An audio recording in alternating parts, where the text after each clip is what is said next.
Seek the Lord while he may be found. Call on him while he is near. Isaiah chapter 55, verse 6. Listen, this is for everyone. This is not just another message.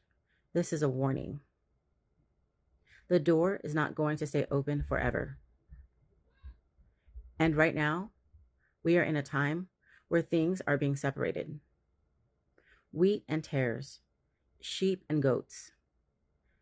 People who truly know God and people who only say they do. None of us are perfect. We've all made mistakes. We've all fallen short. But this is not about how you started. This is about how you finish. And how you're living right now, it matters. My people are destroyed for lack of knowledge. Hosea chapter 4, verse 6. Some of you didn't know before. Some of you were asleep. But now you see. And once you see, you're responsible for what you do next. Because there are people right now claiming God, but not living for him. You don't read his word. You don't pray. You don't seek him. You go to church, but you don't have a real relationship with him. Be doers of the word and not hearers only. James chapter 1, verse 22. You look righteous in public, but behind closed doors, there's still anger, still bitterness, still resentment. You say you're healed, but nothing in your life has actually changed. You're building broken homes, ignoring your family, ignoring your children, doing what feels right to you, and calling it God understands. No, God is calling you higher than that. You will know them by their fruits. Matthew chapter 7, verse 16. And let's be real about this too. You see injustice. You see things that are wrong. You see evil happening around you, and you stay quiet. You scroll past it.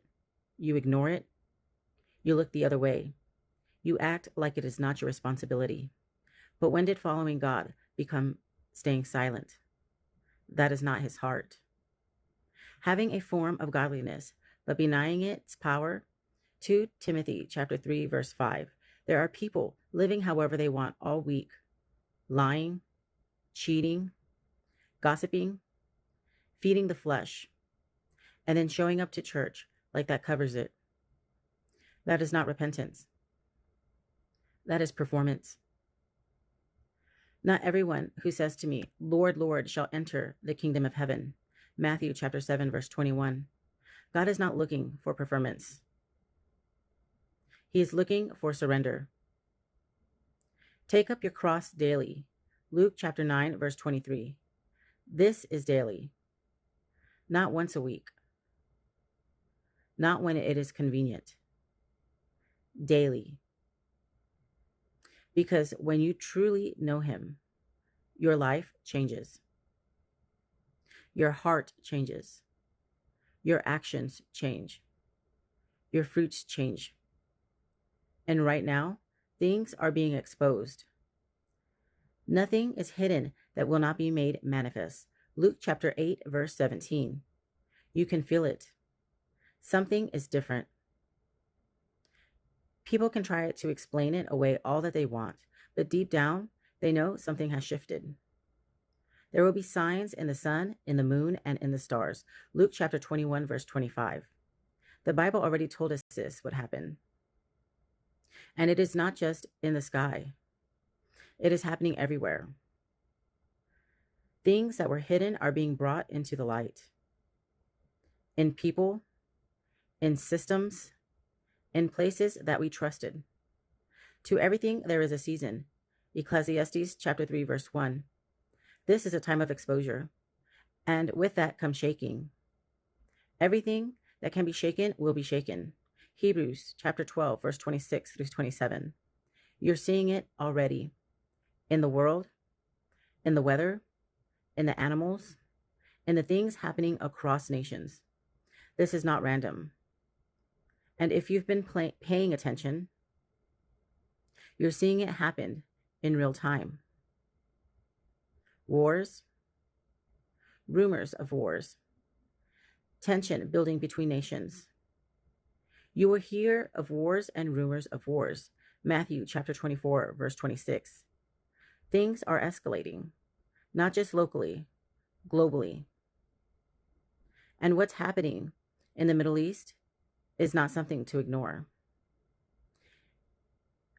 Ezekiel 38, Jeremiah chapter 30, verse 7. The Bible already told us there would be a time where nations would begin to align and move in ways that set the stage. You don't have to force it. You don't have to guess every detail, but you can see it. Things are shifting. And at the same time, look at what's being celebrated, what's being normalized, what people are calling good. Woe to those who call evil good and good evil. Isaiah chapter 5, verse 20. There is a level of pride, rebellion, and open defiance toward God right now that should wake people up. And yet people are still asleep, still distracted, still comfortable, still acting like everything is normal. It's not. And hear this clearly. You cannot claim God and reject his ways at the same time. They profess to know God, but by their works they deny him. Titus chapter 1, verse 16. You cannot live in willful sin, knowing it's wrong, and think saying his name makes it okay. God sees everything. God is not mocked. The time for pretending is over. The time for playing church is over. The time for lukewarm living is over. Examine your life. Examine your fruit. Examine your walk. Because a separation is happening right now. You either stand with God or you will find yourself standing outside the gate. Enter by the narrow gate. Matthew chapter 7, verse 13. The door is closing. Return to God for real while there is still time.